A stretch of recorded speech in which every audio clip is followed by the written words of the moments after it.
New York, where the strangest characters fill the sidewalks, concealing surprising private lives. One might think these are pets on their morning stroll. But actually, they are some of New York's most famous models on their way to a fashion shoot. William Wegman, a world-renowned artist, has made dogs the focus of his art and life. Yeah, that's good too, looking over there. Wegman sees his dogs as partners. They create art that's unique and universal, with enormous public appeal. He's doing great with all this stuff on. I like him a lot better. Wegman's models are Weimaraners, originally bred in Germany for hunting. Over the years, Wegman has worked with a series of these statuesque dogs. But one model stood out, a model who left behind an amazing artistic legacy, Fay Ray, one of the most photographed dogs in history.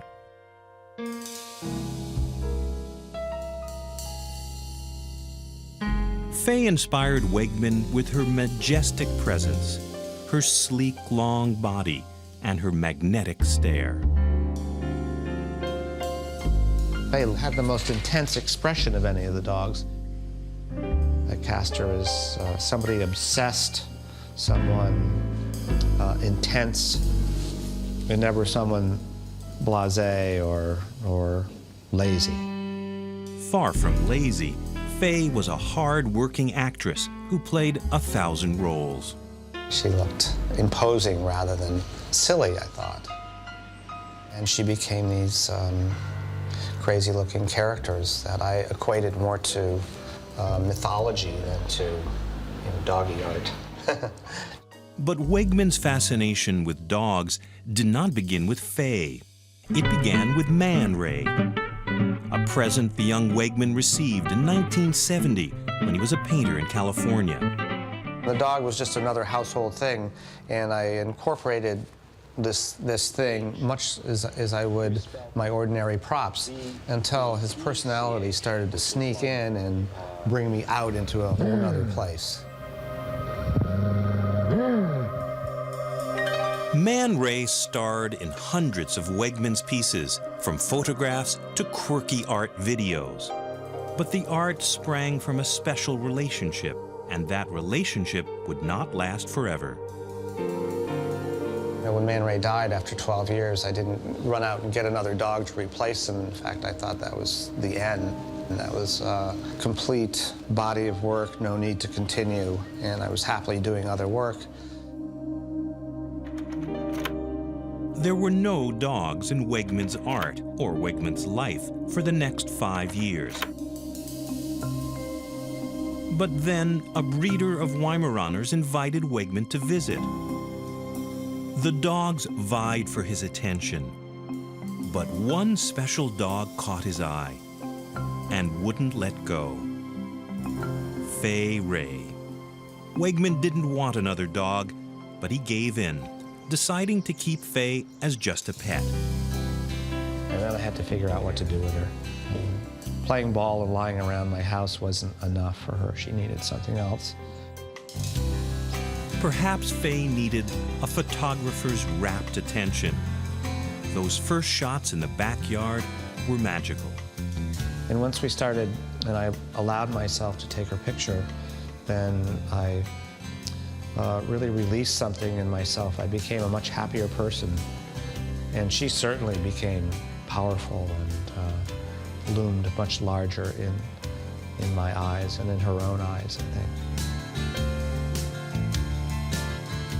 Fay became a canine Mona Lisa.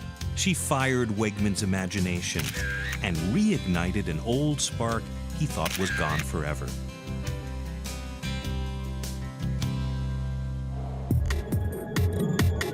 What struck Wegman was Fay's desire to pose. No setup seemed too difficult. She had a sense of pride in her work, and she liked it to be kind of challenging. And if it was hard, people would go, "Wow, did you see that?" She got excited about that. And as time went by, the setups got more elaborate and theatrical. Her real career emerged, and she became more well-known than Man Ray as an artist model. She was more like a fashion figure in a way because, well, most remarkably, I made her tall. Fay was an exceptionally sleek Weimaraner. Sitting on a high stool, wearing a long gown, she seemed ready for the runway. The fantasy became all the more real when Fay got a helping hand. 2 helping hands, to be exact. It was a chance discovery.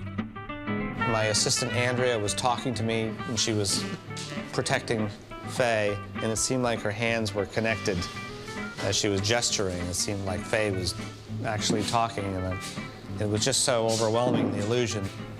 That really made the inspiration for these characters. The illusion does have its critics. Wegman knows that some people feel uneasy about all that dressing and posing of his dogs. I never started as a hobby. I never dressed up a dog for fun. It was always done as art and for art. So it is a professional quest. And the dogs seem to thrive on it. They enjoy their wacky but wonderful jobs. You know, I know that I'm doing something for the dogs that they need. They need to do something, or else they'll eat your furniture and become pretty unruly, unhappy. So I give them jobs to do. I give them roles to play. With Fay's star quality, Wegman was able to broaden his canvas. Adding more dogs to the cast, he could make up characters, stories, full dramas. His work took a new turn. And that really changed everything, because then I had multiple dogs and lots of personalities at once. The personalities seemed to appeal as much to adults as to children. There were videos and storybooks. There were fairy stories, classic stories, bedtime stories. But Fay was still the star. Fay presents da-da-da-da, Alphabet Soup. Do you know the alphabet? Every letter from A to Z? Fay does. Fay is very intelligent. A, the letter A. A, as in artist. Batty is an artist. She loves art. What's Fay doing? Fay's balancing a green apple on her head. Oops. Oh, great. There goes the green apple. Occasionally, Wegman's sunny fantasies gave way to darker tales. Well, sort of.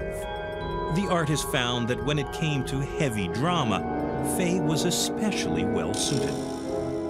Hello. We're the Hartley Boys.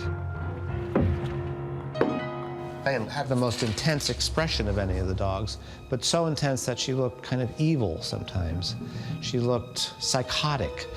In the Hartley Boys movie, I cast her as an older woman. I cast her as a psychotic nurse, so she played those kind of roles. Here, take this key. It's to the back gate.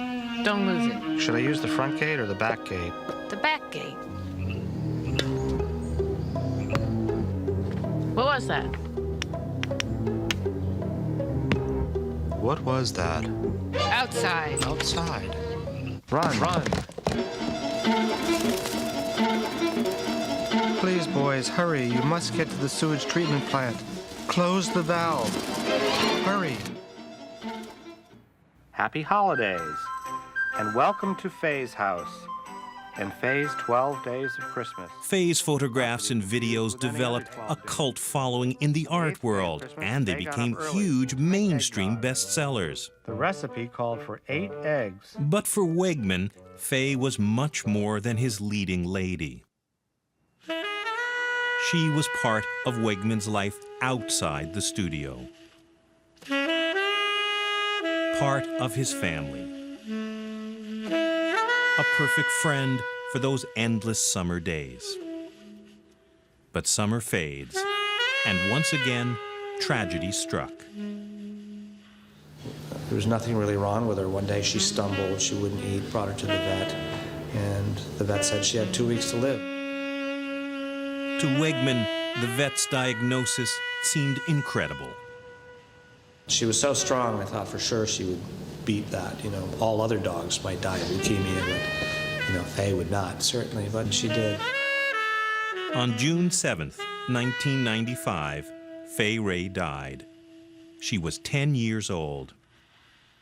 For Wegman, the best way to cope with the loss was to write about it. And I wrote hundreds of pages and didn't really want to stop writing about her. And I was very sad to finish the book. But, you know, just thinking about her, I think, helped too. And I get letters from so many people all over the place saying that, but they just want to share that they understand how I felt. Fay's legacy includes more than books, photos, and memories. She had 7 children. Later, there were grandchildren too. Wegman raised many of them. Not surprisingly, when it came to art, several of the dogs have turned out to be chips off the old block. Maybe we'll try Chippy up in his character, and if he's like he always is, he'll almost go to sleep on us. With Chippy and Chundo and Crookie and Batty, the show still goes on.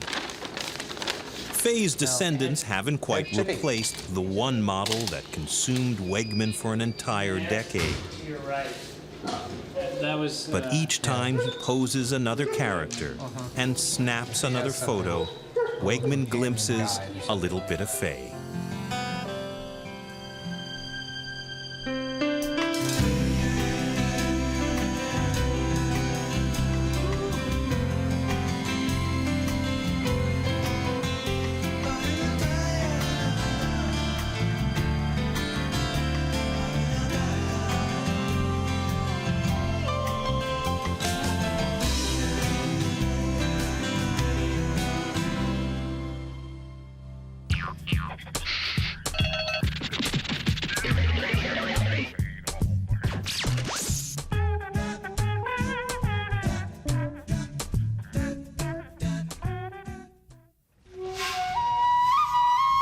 The maritime coast of New Brunswick, a part of Canada that makes its living from the sea.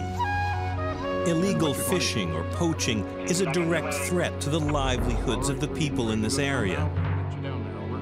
Fortunately, they have a clever and skillful protector. Jake works with John Stewart, an officer for Fisheries and Oceans Canada.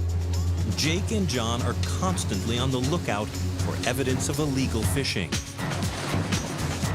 Jake's determination and powerful sense of smell allows him to track poachers from the water's edge through any kind of terrain, secure the evidence, run the poachers down, and make an arrest.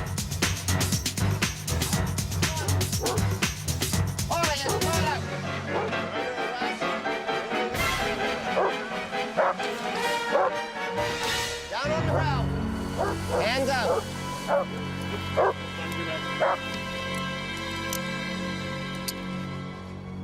But Jake's more than just a police dog.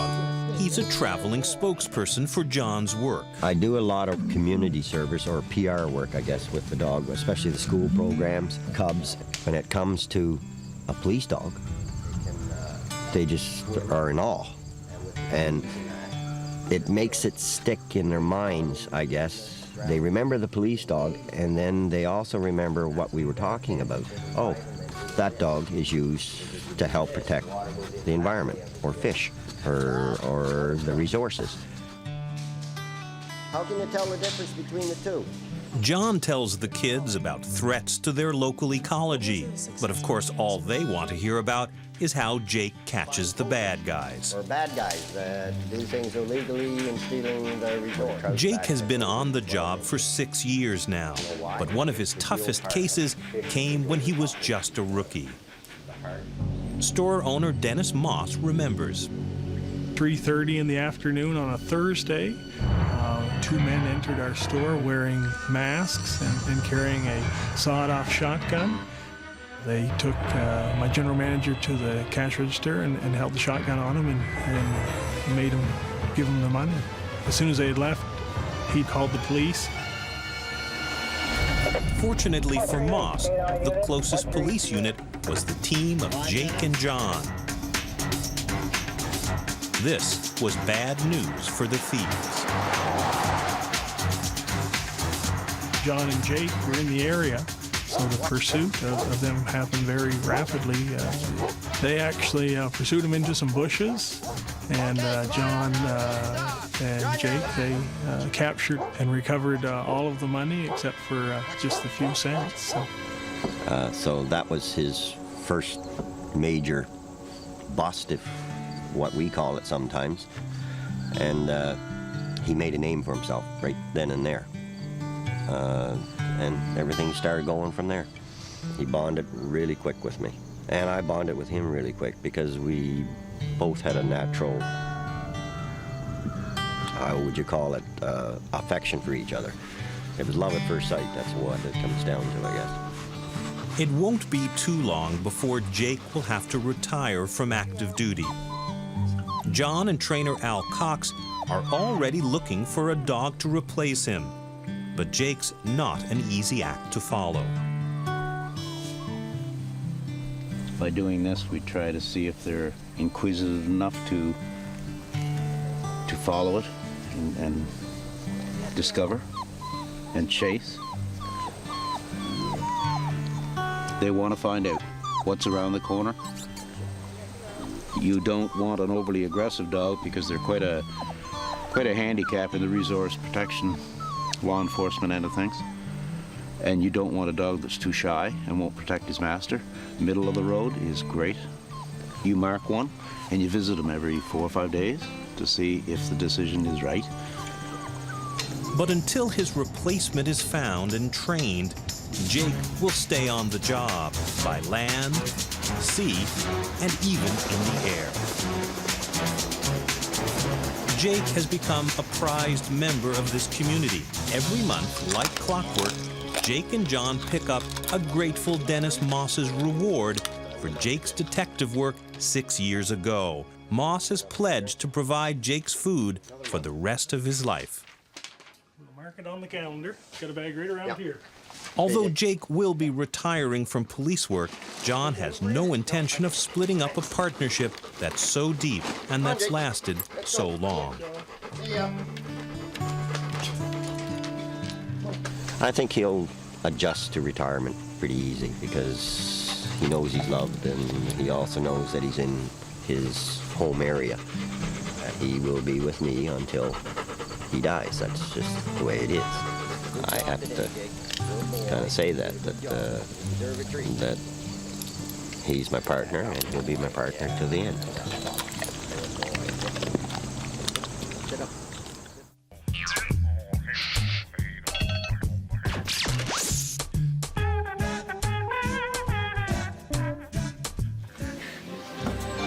Everybody, parents, teachers, and kids, wants a safe, drug-free school, and they want to avoid problems before they develop.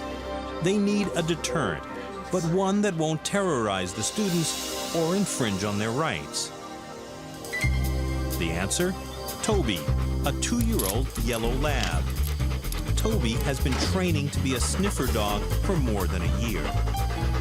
Today is Toby's first day at Chaminade High School. It's also his first day with a new handler, Joe Austin. Toby has been trained to associate the scent of drugs, firearms, or explosives with the scent of his favorite toy. This may be serious business, but for Toby, it's all a game. Find the contraband, find the toy. He's looking for something in each one of those book bags, each one of those lockers. Hopefully Toby will find his toy in there. And he will work 8 hours a day, 10 hours a day to find that toy. He's playing hide and seek. You're kind of making him guess, where did Joe put my toy today? It's very rare for Toby, or any sniffer dog, to find drugs or weapons. So to keep him fresh and intense, Joe plants a drug-scented envelope. And then, behind a pile of old National Geographics, Toby hits pay dirt. On a successful find, Toby's trained to do a passive alert, to sit quietly and wait for his trainer to find the scent. And cough up the toy. Good boy. What'd you get, huh? What'd you get? And another funny thing that he'll do is when it is an odor that he is trained on, I notice he actually starts drooling quite a bit waiting for that toy. Toby is the latest in a line of dogs brought to the school by Joe's security service. Students have seen other dogs sniff out planted items. They've heard about weapons occasionally found in other schools. And most importantly, they never know when he'll visit. Okay, you guys need to leave all your stuff where it is. The only thing that you can take with you is what you have on your person. Toby's surprise visit didn't turn up anything illegal, and that's just what everyone wants. Using him as a deterrent is working for this school. And Joe's pleased with Toby too, although there is a bit more training in Toby's future. Ultimately, that would be what I would wish for him to have a little bit more right now, is a little bit more obedience, a little bit better manners, basically. But sniffing, his drive, as far as a working dog, I couldn't ask for anything better at this point. I think Toby is going to have a long, long career with us.